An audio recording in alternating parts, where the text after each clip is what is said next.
Liberties, all with lace swaps.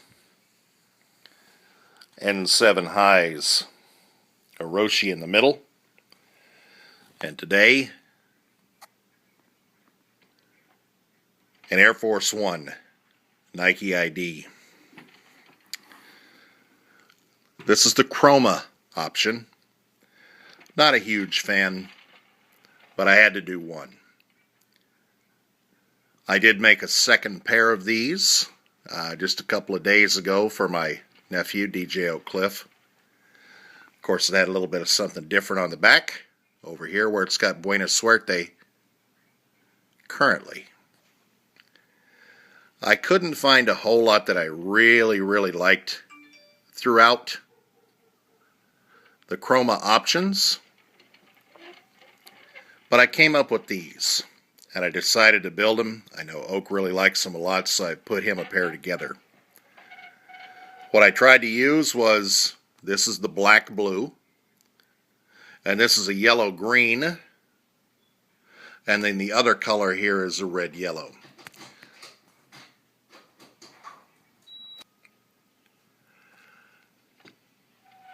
And what I was looking for there was some of the blacks and the blues and the reds and the gold. So by having this yellow-green right here, it's more of a golden colorway. As you can see, it catch the light and change a little bit. Being the year of the snake, I thought of a little bit of how to get back to some of the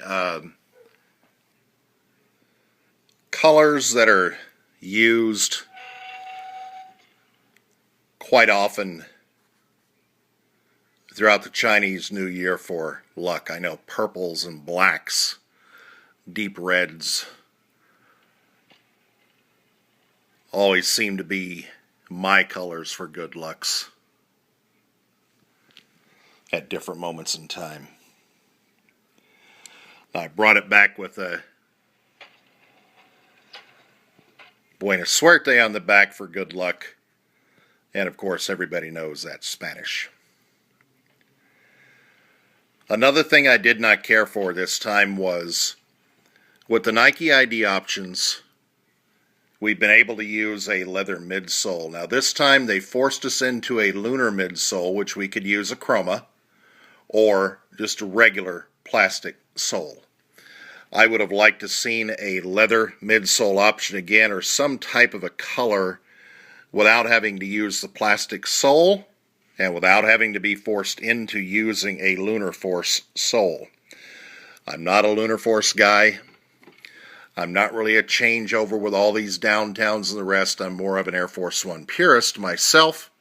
That's what I prefer. And I think with the Nike IDs on the high side here, this is not that mid-range. This Chroma is this month's premium option, and I just think we should have had a little bit different access to a different midsole. Oh well. They choose the palette. We have to work with it. That's the whole thing about putting together a creative option for the month, designing a shoe, is to take what they give us to work with and put something together that we really like overall, or that we can live with. This will probably only be my only Chroma that I designed. I had 2 or 3 others in the can, but I just can't get into the color itself, the cloth itself. To me, it's not their best option that they've designed. So I'm not for it. This one came out okay. I know a couple other people really like it a lot, probably a lot more than I do overall. I don't dislike any option, otherwise I wouldn't have built it. But it just wasn't one of those that jumped out at me like I thought with some of my others, where I said, hey, these are really going to turn out well. These turned out fine, but to me they're just an okay Nike ID. My own personal comment. Sorry. Second pair being built for the man that wants one. Birthday month. It'll be the right time to get one. And as always, you can find me here and also on Google+. And as those that know me well now know, I am selling some of my extra pairs, seconds and thirds, at goodshoes.com. Check the website often and see what comes and goes. As shoes are sold, I pull them down and then I add more over time.